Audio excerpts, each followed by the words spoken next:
Je vous souhaite la bienvenue à la Rhapsodie des réalités dévotionnelles quotidiennes du mercredi 23 juin 2021. Je suis votre sœur en Christ, la sœur Fabienne de Rayon, qui vous apporte la parole de Dieu par la Rhapsodie des réalités. Alors, votre Rhapsodie des réalités dévotionnelles quotidiennes vous donne un sens à votre vie et un pouce pour votre journée. Elle vous amène la présence divine de Dieu là où vous êtes à tout moment. Alors, je pense que vous êtes tous prêts pour recevoir cette parole de Dieu qui transforme vos vies de gloire en gloire. Alléluia. Nous allons lire notre passage du jour qui est intitulé « Soyez fervents pour gagner les âmes et intercéder ». Soyez fervents pour gagner les âmes et intercéder. Loué soit Dieu. Alors, parce que soyez qui après ce passage d'Éphésiens 2, verset 2, nous le lisons ensemble. Dans lesquels vous marchiez autrefois selon le train de ce monde, selon le prince de la puissance de l'air, de l'esprit qui agit maintenant dans les fils de la rébellion. Loué soit la parole de Dieu. Alors le pasteur nous fait comprendre, parce que ce kilomètre nous fait comprendre que l'une des choses les plus pitoyables à lire est l'état actuel de ceux qui ne connaissent pas Jésus-Christ. C'est pitoyable à lire. L'état actuel de ceux qui ne connaissent pas Jésus-Christ. Ils marchent dans le noir. Comment peut-il vivre sans connaître Jésus-Christ? Comment peuvent-ils vivre sans connaître Dieu? Comment peuvent-ils vivre sans espoir? Comment peuvent-ils vivre dans le noir? Comment peuvent-ils vivre sans connaître où ils vont? L'Écriture ci-dessus nous parle de ces personnes. Ceux qui ne sont pas chrétiens. Ceux qui ne sont pas chrétiens. Il dit qu'ils marchent selon le train de ce monde, selon le prince de la puissance de l'air, de l'esprit qui agit maintenant dans les fils de la rébellion. Alors cela vous aide à comprendre pourquoi ils pensent comme ils font. Ils sont contrôlés par une autre force. Ils sont contrôlés par une autre force. Il dit que le prince de la puissance de l'air est à l'œuvre en eux, les enfants de la désobéissance, ceux qui ont rejeté la vérité. Lorsque vous vous adressez à votre frère, votre ami, votre collègue dans un bureau, quelqu'un dans la rue, et il ne accepte pas Jésus-Christ, il n'accepte pas la vérité, il rejette la vérité, ça ne vient pas de lui, chers frères et sœurs, ça ne vient pas de lui. Ils sont contrôlés par d'autres forces. Ils sont contrôlés par d'autres forces. C'est là que nous intervenons.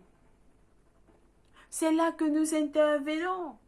Nous devons briser la puissance de Satan sur de telles personnes et leur apporter la lumière de la parole de Dieu. Nous devons briser la puissance de Satan sur de telles personnes. Nous devons prendre autorité et les apporter à la lumière de la parole de Dieu. Amen. Votre frère, votre soeur, votre ami, votre cousin, votre oncle, votre tante, ces gens qui n'ont pas encore reçu la vérité, qui rejettent la vérité, qui ne croient pas en Jésus-Christ, Tous ceux-là sont contrôlés par les pouvoirs, par les puissances des ténèbres de ce monde. La parole de Dieu nous dit, selon le train, il marche selon le train de ce monde, selon le prince de la puissance de l'air, de l'esprit qui agit maintenant dans les fils de la rébellion. La Bible dit dans Matthieu 12, verset 29, que vous devez lier l'homme fort. Vous devez le lier avant de piller sa maison. Vous devez le lier avant de piller sa maison. Alors vous déclarez, avant d'entrer dans la maison d'un homme fort, vous devez d'abord piller sa maison. Vous détruisez sa maison. Vous détruisez sa maison avant d'entrer à l'intérieur, délivrer ceux dont il a captivé pendant des années. Vous devez piller sa maison. Si nous voulons amasser une moisson massive d'âmes dans les nations du monde, en ces derniers jours, nous devons briser la puissance et l'influence de Satan et les démons sur les pensées et la vie de ceux qui n'ont pas encore connu le Seigneur. Nous devons briser leur influence. Alors la lumière de son glorieux évangile pourra briller, pourra briller dans leur cœur. Nous devons prendre autorité et briser la puissance et l'influence de Satan et ses démons sur les pensées et les vies de ceux qui ne connaissent pas encore le Seigneur. Pourquoi? Pour que la lumière de son glorieux évangile pourra briller dans leur cœur, qu'ils puissent recevoir cette lumière. C'est la volonté de Dieu que tous les hommes soient sauvés, afin qu'ils parviennent à la connaissance de la vérité. Alors Dieu ne voudrait pas que votre frère, votre soeur, votre ami, votre collègue qui est dans votre bureau, même s'il ne vous aime pas, vous déclarez au nom de Jésus-Christ, toi esprit impur opérant dans la mémoire, dans les pensées, dans la vie de mon collègue, vous appelez son nom, je te chasse, je te découpe, je te brise, je brise ton influence sur elle, sur tes pensées, sur ses pensées, par le nom puissant de Jésus-Christ. Alors je déclare que elle ou il reçoit la lumière de son glorieux évangile, l'évangile de Jésus-Christ, brille dans son cœur au nom de Jésus-Christ. Alors vous priez, vous déclarez, vous brisez, prenez autorité. Avant de libérer votre frère, votre soeur, vous devez briser, vous devez piller la maison de Satan. Vous devez détruire la maison de Satan avant d'entrer maintenant, libérer cette personne, délivrer cette personne. Amen. Alléluia. La parole nous le dit. Nous avons autorité. Nous avons déjà cette autorité. Jésus-Christ nous a donné l'autorité. Aller partout dans le monde, prêcher. Il nous a donné cette autorité. Amen. Alors, toute personne qui n'est pas née de nouveau, qu'il s'agit de notre père, de votre père, votre mère, oncle, tante, frère, soeur, cousin, un neveu, nièce, beau-frère, ami, collègue, voisin, ainsi de suite. Ils sont tous sous le contrôle et la domination de ces méchants princes des ténèbres, jusqu'à ce qu'ils reçoivent l'évangile de Jésus-Christ. Ils sont contrôlés par eux. 2 Corinthiens 4, verset 3 dit, mais si notre évangile est voilé, il est voilé pour ceux qui périssent. Donc, Éphésiens 4, verset 18 nous dit ceci, que leur intelligence est obscurcie. Leur intelligence est obscurcie, ils sont dans le noir. C'est pourquoi vous devez faire quelque chose à ce sujet. Vous n'allez pas juste les voir et restez bras croisés. C'est votre responsabilité. Soyez plus fervents dans la conquête des âmes et l'intercession. La moisson est mûre. La moisson est mûre. Dès le jour de la Pentecôte, la Bible nous dit que le Saint-Esprit a été répandu sur tous les hommes. Conformément à la prophétie de Joël 2, verset 28. Dieu a dit, en ces derniers temps, je verserai mon esprit sur toutes les chairs, sur toute chair. Donc cet esprit, le Saint-Esprit a été répandu sur toute chair. Cela veut dire que désormais les hommes ont potentiellement la capacité de reconnaître et de recevoir la vérité.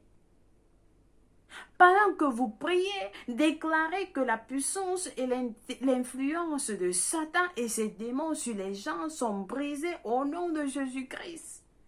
Et que les hommes et les femmes entendent l'évangile, le perçoivent, le comprennent et le reçoivent pour leur salut en Jésus-Christ. Alléluia! Nous devons le faire avant tout le sérieux qu'il faut. Nous devons le faire avant tout le sérieux qu'il faut. Amen. Nous avons des études approfondies dans 2 Corinthiens 4, verset 3 à 4. Il n'y a pas assez de temps. Et 1 Timothée 2, verset 1 à 4, où Dieu nous exhorte avant tout, avant de prier pour vous, pour vos familles, pour vos besoins, priez d'abord pour tous les hommes. Intercédez, priez pour les hommes, pour tous les hommes, pour les rois, pour ceux qui sont en haute dignité. Amen. Et puis nous avons 2 Corinthiens 5, verset 19 à 20 aussi. Alors nous passons à notre prière du jour. Priez cette prière avec passion. Nous allons prier pour les hommes, les rois et ceux qui sont dans le monde. Nous prions pour eux. Nous disons, cher Père, merci. Merci d'avoir répandu ton esprit sur toute l'humanité, permettant à leur cœur de recevoir le glorieux évangile du Christ. Je prie pour tous ceux qui seront touchés par l'évangile aujourd'hui, afin que la lumière de l'évangile brille dans leur cœur, aboutissant à leur salut. Au nom de Jésus, Amen, loué soit Dieu. Pour la lecture biblique de 1 an, nous avons à lire Acte 10, verset 24 à 48 et Ezra 7 à 8. Pour la lecture biblique de 2 ans, nous lisons Luc 3, verset 12 à 22 et Deutéronome 21, loué soit Dieu. Alors, nous sommes à ce moment de prier, la prière du salut. Si vous êtes celui-là, vous êtes celle-là qui n'a pas encore reçu cette glorieuse lumière, cette glorieuse évangile de Jésus-Christ dans vos cœurs. Chers frères et sœurs, c'est votre opportunité. Vous avez suivi, vous êtes contrôlés par des esprits ténèbres. Vous êtes contrôlés, vous n'êtes pas contrôlés par vous-même. Priez cette prière avec tout cœur, afin que vous sautez du pouvoir des ténèbres, vous venez à la lumière. Afin que vous sautez du pouvoir de Satan, vous venez à Dieu. Car Dieu ne voudrait pas que vous périssiez. Dieu vous aime. Il vous aime, Jésus-Christ est mort pour vous. Il vous aime. Alors priez cette prière avec moi. Et s'il vous plaît, partagez cette vidéo, partagez avec tout le monde. Partagez avec autant de personnes que vous pouvez. Donc, priez avec moi et Dieu va vous écouter. Nous prions en disant, ô Seigneur Dieu, je crois de tout mon cœur en Jésus-Christ, le Fils du Dieu vivant. Je crois qu'il est mort pour moi à la croix et Dieu l'a ressuscité des morts. Je crois qu'il est en vie aujourd'hui, alors je confesse avec ma bouche que Jésus-Christ est le Seigneur et le Sauveur de ma vie. Par lui et par son nom, j'ai la vie éternelle. À partir d'aujourd'hui, j'ai la vie éternelle dans mon esprit et je le reçois par la foi. Je suis né de nouveau. Je suis désormais un enfant de Dieu. Merci Seigneur de m'avoir sauvé, d'avoir sauvé mon âme. Je suis désormais un enfant de Dieu. Alors, je suis à toi Seigneur. Je vais te servir tous les jours de ma vie. Je vais te suivre en avant pour toujours, en arrière pour jamais. Fais de moi, Seigneur, tout ce que tu veux. Je suis à toi complètement. Au nom de Jésus-Christ. Amen, loué soit Dieu. Alors, si vous avez prié cette prière, je vous rassure, Dieu vous a écouté. Et il vous a répondu. Alors, les anges célèbrent dans les cieux. La parole de Dieu nous dit. Vous êtes la bienvenue dans le royaume de Dieu. Et vous n'êtes plus seul. Vous n'êtes plus dans ce que vous n'êtes plus contrôlé par les fausses ténèbres. Vous n'êtes plus contrôlé par Satan. Vous appartenez au royaume de Dieu. Jésus-Christ est mort pour vous. Alors, il vous aime de tout cœur. Aucun homme n'est sauvé que par Jésus-Christ. Alors, vous êtes sauvés. Vous êtes bénis. Au nom de Jésus-Christ. Au nom de Jésus-Christ, vous êtes bénis avec toutes les bénédictions dans les lieux célestes. Alors, Satan n'a plus de pouvoir en vous. Il n'a plus de main en vous. Vous êtes protégés. Vous êtes cachés en Christ, en Dieu. En Christ, avec Dieu, au nom de Jésus-Christ. Amen. Loué soit Dieu. Alors, chers frères et sœurs, contactez-nous pour avoir plus d'informations. Nous allons vous informer et vous donner plus d'informations à comprendre, à vous aider à marcher dans votre vie chrétienne. Et qu'est-ce que vous recevez lorsque vous donnez votre vie en Christ? Alors, votre vie n'est plus la même. Oui, vous êtes maintenant dans la lumière, dans le royaume du Fils aimé de Dieu, dans sa merveilleuse lumière. Oui, vous appartenez à Dieu, vous êtes spécial, vous êtes valorisé, vous êtes précieux pour Dieu. Amen. Loué soit Dieu. S'il vous plaît, partagez ces vidéos. Partagez ces vidéos. Alors, merci d'avance. Que Dieu vous bénisse au nom de Jésus-Christ. Amen. Loué soit Dieu. Alors, merci d'avoir suivi la Rhapsodie des réalités dévotionnelles aujourd'hui. Que Dieu vous protège, qu'il vous comble et qu'il pourvoie à tous vos besoins. Au nom de Jésus-Christ. Amen. Je vous aime et Dieu vous aime plus. Au revoir.